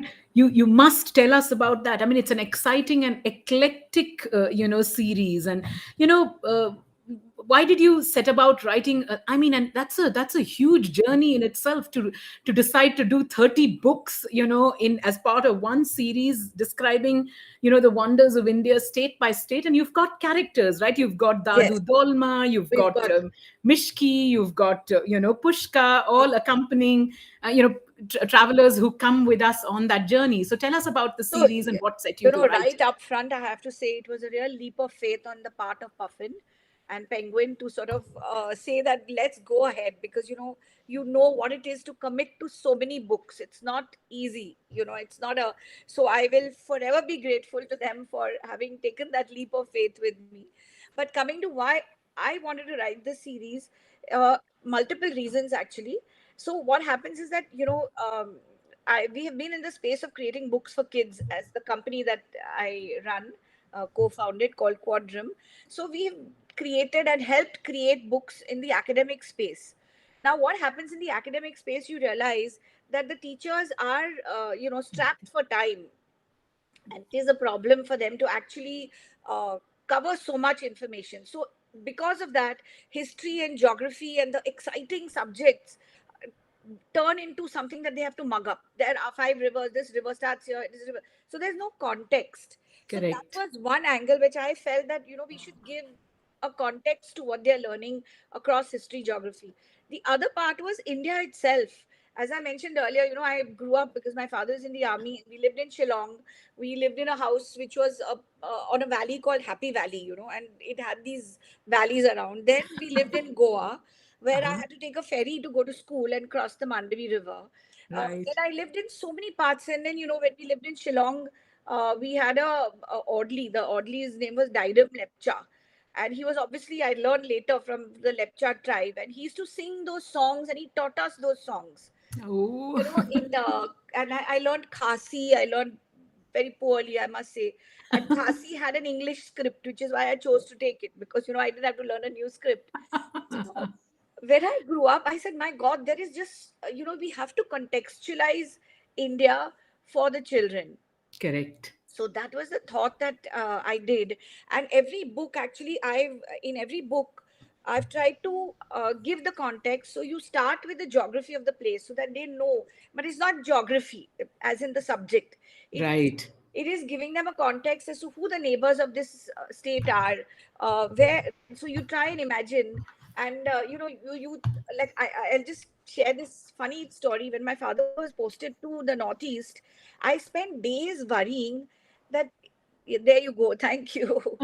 Just showing out the pages. Yes. Yeah, Go ahead. we Sorry. try Yeah. to make it as fun as we can. Yeah. So I worried that when we cross through into Assam, what if that part breaks off and I'm on it? I was a child then. So, to give the children a context of where the place is, uh, I realize also there's so many questions. Why do we have so many languages? You go to France and they speak French. You go to Germany, they speak German. You go to England, they speak English. Why do we have so many languages? Why do we have so many festivals? Why do we have so many costumes? Why do we have so many types of food? So, these questions, we kind of have internalized them. We take them for granted and we just say that, yeah, South में dosa खाते हैं, North में paratha खाते हैं. But क्यों? Why? Biryani, where did it come from? Do you know that samosa is not an Indian dish at all? So these are things which, and then even as I wrote the books, they kind of, it came together like a jigsaw puzzle, Right. why India is so diverse, why we have so many languages, why we have so many states, and why do we have, how does it work? Costumes, who invented the dosa? You know, So, and as I wrote the books, I have to confess, my knowledge before that was like, I think I was just so unaware of so many things. So that is what sort of drove it. And as I said to start with, I never realized that it was going to be such a mammoth task. But the beauty of it is that even after we finished doing the 30 books, which are also available in a library pack now for schools, Yes. we found there's still more to write. You know, so we did a book on wildlife. Then we did another one on just the folk tales. We did Show one some of those, no, wildlife just the monuments. monuments of India. And I'm still writing. you know, I think as long as I live, there's enough to write about India. And I Yes. wrote some books. There are beautiful books that the other books also, because it can be interpreted in so many ways. So Right. that's the story of Discovered India in a nutshell, if it as you. We love that. I love the fact that, we've written books, but there are 30 more can be written about India because there's that much that can Much be to talk said, really, right? about. I can see, Vijay Lakshmi Nagraj saying, hello, Team Funky Rainbow, and hello, Sonia, from one grandmother to another. Hi, It's hi. good to see you. And I have to say that, she's asking us, so Vijay Lakshmi Nagraj took Funky Rainbow to the Northeast because it's not just hello from one author to another. She grew up in Shillong. Oh my So God. there's lots of I must connect connections. with her. Yeah, I went to Pine Mountain School. What a lovely name. And she's asking us here, so she took us at our traveling bookshop, to Shillong and to Assam. We went to Guwahati, and she says, Team Funky Rainbow, do you remember Happy Valley? And I want to tell her we absolutely remember Happy Valley and feel How really thrilled lovely. about Yeah. being there. So the other thing I actually wanted to ask you, Sonia, and you brought up a very important point about researching and discovering so many things in the course of writing these books. Can you kind of reveal like one or two oh my god facts that you stumbled upon while you were researching?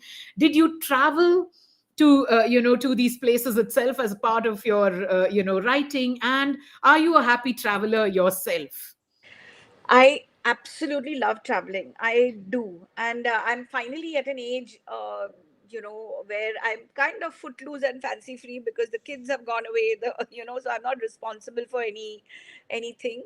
So I do love traveling. And I'm so happy that, India itself is getting recognized because, now that's one of the good things that's happened in the pandemic, that a lot of people who would have just packed their bags and gone abroad because they have to see Disneyland and they have suddenly realized that there is so much to see in India because it's easier to get to. Sham has put up Uttarakhand. So some incredible. If you ask me, Wait, we Sham, just tell the sort of facts. time Hmm. if we had to say what fun facts I found about it. Huh. But I did highlight some things in Uttarakhand. All our Uttarakhand. children have learned and heard the stories of Mahabharat, right? So everybody knows about how the Kauravas tried to burn the Pandavas alive in that Lakh ka ghar that they built. Ah, I huh. I was gobsmacked to know that it is still there. See, Ah, my God. and so you can actually Hello? Sham, we've it's called lost. the Lakh Mandal. Huh. It's called the Lakh Mandal and it's there in Uttarakhand. And there's a temple to Karna, and it just brings the whole Mahabharata alive. So when I read about that, just one of the things, there is another thing in Uttarakhand. There is a lake called Roopkund, in which when the water evaporates during summer, there are skeletons at the bottom of the lake, which come to the What? top. Yes. So, now children they love this kind of, gory stuff, and you'll never encounter this in your geography books, right? So that was something, those kind of facts. I mean, then another one, which in Karnataka, which is, you may know it, but when I found this out, I was like, see, everybody knows the Lord Gomateshwar statue, right? And everybody knows the Bahubali statue. How do I put it? The Gomateshwara. The Yes, Gomateshwara Bahubali. statue, the Bahubali. Yes. But I didn't know that it's the largest statue of its kind in the world Yes. made of a single stone. Yes. So, from a child's point of view, you start thinking ki one single stone, how big must it have been? Yes. How did the sculptors get their proportions right when there was no technology, when there was no cranes and there was no nothing? And, that then there's the Gold Gumbaz, which I actually went to, and the Whispering Gallery there. So Right. it is, I would be running short. I mean, I could talk about it for months. But Yes. there are some things in this, and you asked me a little earlier about the research. So, Uh-huh. yes, I did try and visit as many places as I could. But one Right. thing I did was I could not, and I did not honestly visit every single place that I've written about because I couldn't have done it in the space of 3 years. Of But course. what I did was I had appointed researchers locally from each place, Ah. more for a fact checking effort Ah. as much as because there's so much about local information.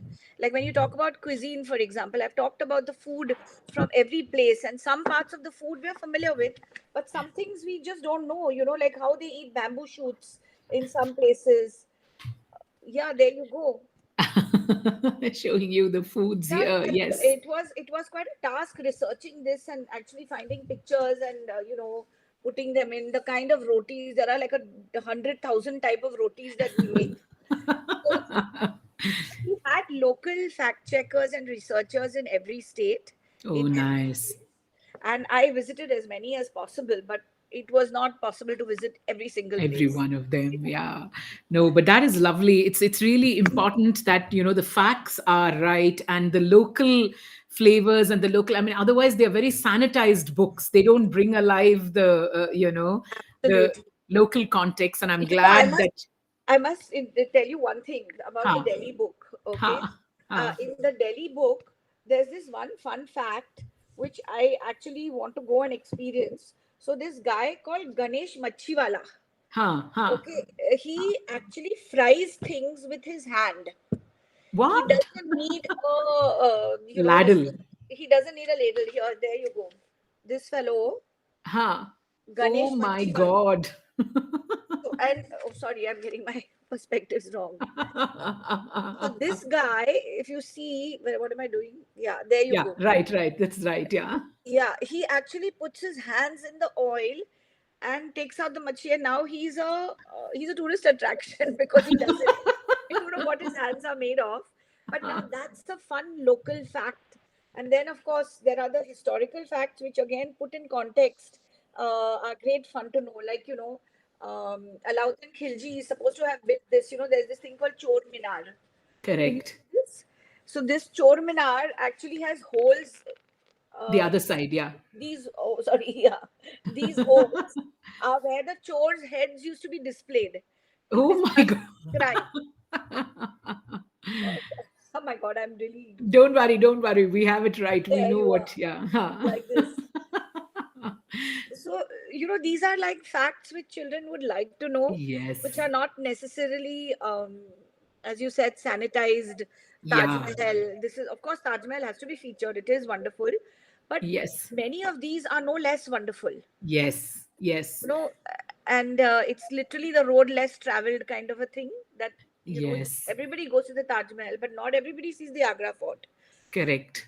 And the Agra Fort, in my view, has It's got even more. spectacular. Yeah. Yes, and so much more interest. Like the guide who took us around, he told us about how they used to keep the rooms cool because there were two layers of insulation, and then they would pour water, and then the rooms would stay cool because in the Agra heat, it's just mind-boggling. I can, the words that just got my attention absolutely there is the road less traveled. That's Yes, what we need to, showcase for our children. And, like you said, you've done it so well through the books.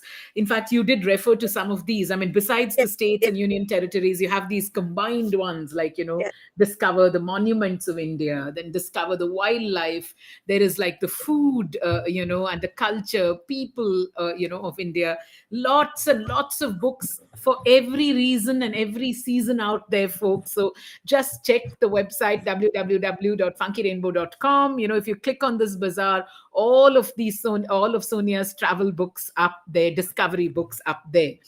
One question that I've always asked a lot of the children are sort of growing up in a global world these days, Sonia, and often, maybe it was true even at our generation, but they seem to know a lot more about New York and Sydney and Melbourne and, about London, Paris. Or, alternately, if they are traveling within your own, within our own country, then they're hankering for the same malls, the same restaurants, like, the same movie theaters, perhaps. What do you think adults can do to inspire curiosity in their children, about the beauty and diversity of really going off the beaten track, right? Yeah, you're right, and this is a joke, especially living in Mumbai. We feel it all along, all the time, and especially in a certain social class of people who would take their children sooner to Paris than they would take them to Pune. You know, Right.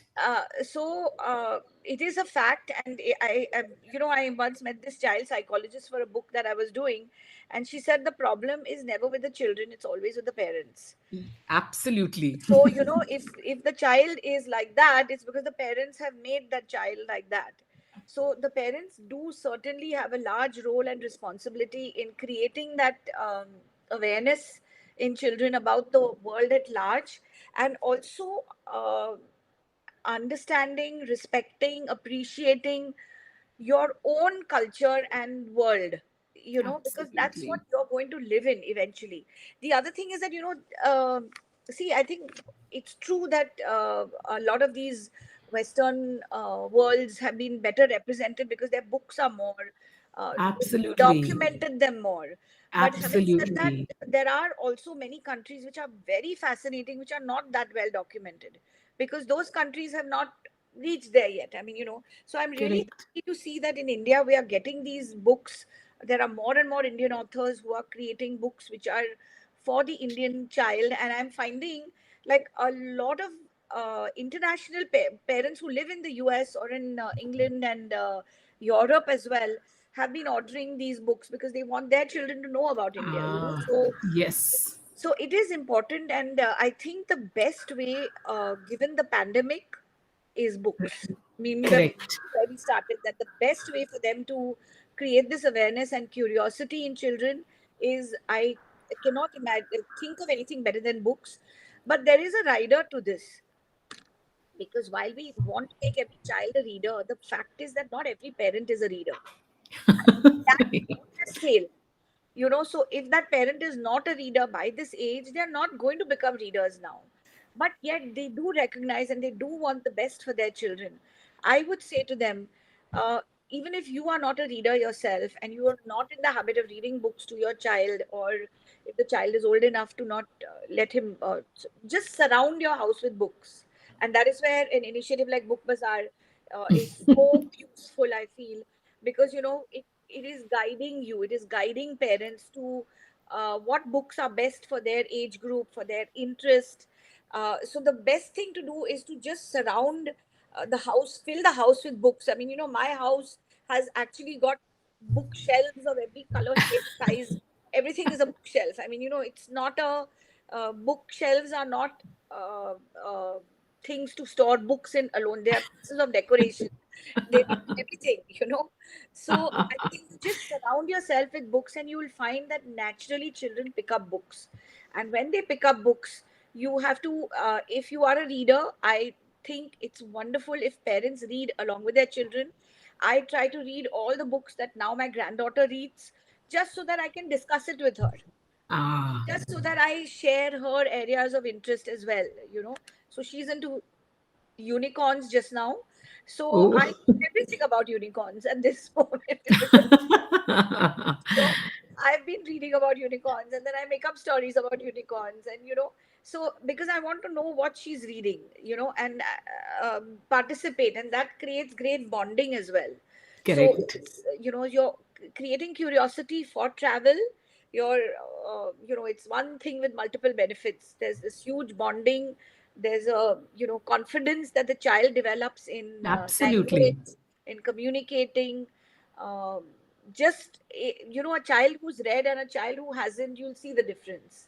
Correct. All we can do as writers, as booksellers, as distributors, is try and see that as many children can get their hands on books as possible. So well said. We can see one of those lovely bookshelves right behind you, Yeah, shaped like an S. yeah. No. So these are two bookshelves for my grandchildren. There's Siddhant, who's younger, who's just turned at 2, so there you can see fewer books. And there's Maya, so there's an M.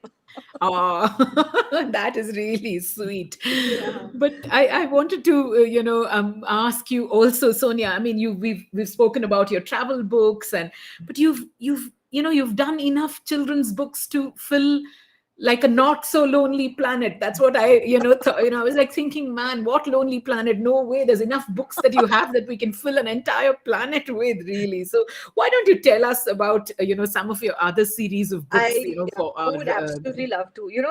The thing is that I feel as if I was from a better part of my career, I was writing books, but not under my own name. So this is Mm. 4 years ago, that so I think it is all that pent up, desire to write that just overflowed. So yeah, but there are a few books that I'd really like to talk about because I feel they're very relevant. One is, of course, you mentioned that earlier, the Dealing with Feelings series. We can show That's, it up, no problem. oh, We you can have show it. that up as well. Yeah, yeah. So this series is actually 12 books which talk about different feelings that children go through. For example, and this I found during the pandemic, a lot of parents wrote to me that they liked this series, and because they picked up for this book. There's another book on anxiety as well. So the stories are very simple. There's a place called Foggy Forest, and there are little animals in it, and the animals all help each other.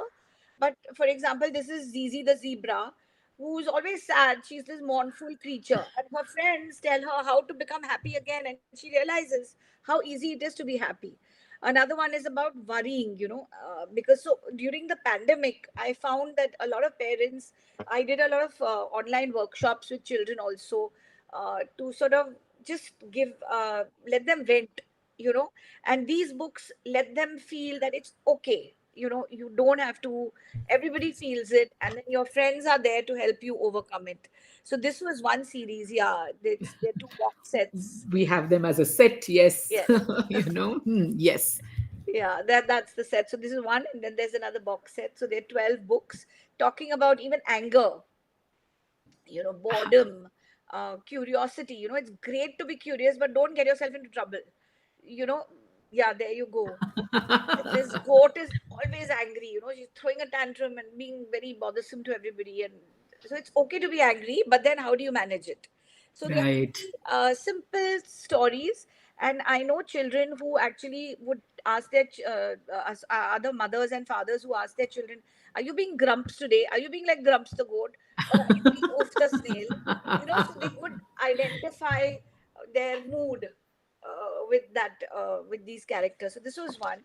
Then another one which I feel is very very important is this Green World series, because Right. I think this environment issue is yeah, there you are. So, this was done in two lots. I did this in two lots. So the younger lot, The Mystery of the Lost Waterfall, is for younger children. And Correct. yeah, this Nasty Grey Cloud. And this one, they're like detectives. They're eco detectives. So they're called the Eco Nuts. Yeah, The Mystery of the Strange Plastic Rain. And they come across an environmental mystery, and they solve it, and they come up with a solution for it. So, for example, in one of them, The Mystery of the Strange Paw Prints, there it is. Suddenly they find that there are leopard prints near their house. So Ah, why are there leopard prints? And this is happening in Bombay, because the people are deforesting and the animals have nowhere to go. So they're coming correct. into our area, which is actually their area. And there's a highway that's going to be built, which means that forest is going to be cut. So these children are really worried, saying that where will these animals go? And what Correct. we do, we are just 5 years old, but they think of an idea, and they actually take the help of adults, and they stop that thing from happening. They stop the highway from being built through the Oh, forest. So now it's I hope it's motivational enough for children to feel like they can do something, it may be small, it could be in their area, it could be in their society, Yes. Yes. saying that people are or whatever, I mean, hurting stray dogs, right from that to separating dry and wet garbage. So these are small things that they can do. That was one, and the other one was the 101 things, so The that's 101 series. I actually curated this one, yeah, yeah, along with some environmentalists. So here, this is actually 101 things that children can themselves do to help, and within this, we've got eco heroes, we've got people who have really made a difference.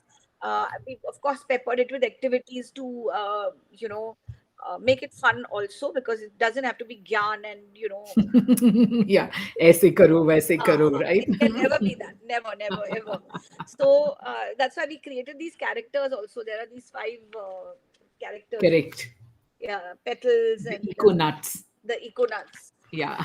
So this is another series that, yeah, there you are. I feel is an important one, in the sense that I hope children buy it, use it more, not from the sales point of view, but because they No, keep it yeah. guys. Uh, and then there is, I mean, there are lots, but like you said, this is another one of book of values, The values. values. We don't, yeah. But this one I wrote because what is happening. I think in this new world, we're getting nuclear families, Mm, and there's a lot of things that would happen. There were pros and cons to the joint family system, but it was a tremendous what do you call it, pressure valve, and mm. there was a great deal of learning that you imbibed because you had older people, you had larger families. Now it is much more Smaller. material, social media, internet, extra information, too many choices. Children have choices from way too young, I mean, but now see, we can't fight it. That's the way the world is. So That's true. I did this series just to sort of highlight certain value systems that we would like our children to have, which at one time we didn't think about because they just happened. But Correct. now in this newer environment, it's becoming, parents have to do it consciously. So this was another series. I mean, like one of them was valuing money. Mm. I Yeah. want a PlayStation. I want this. I want that.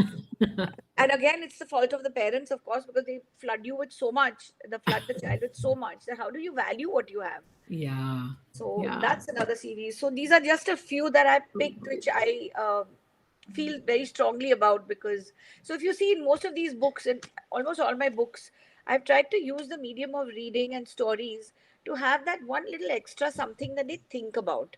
So Right. it is a story. It could be left as just a story or a mystery or whatever.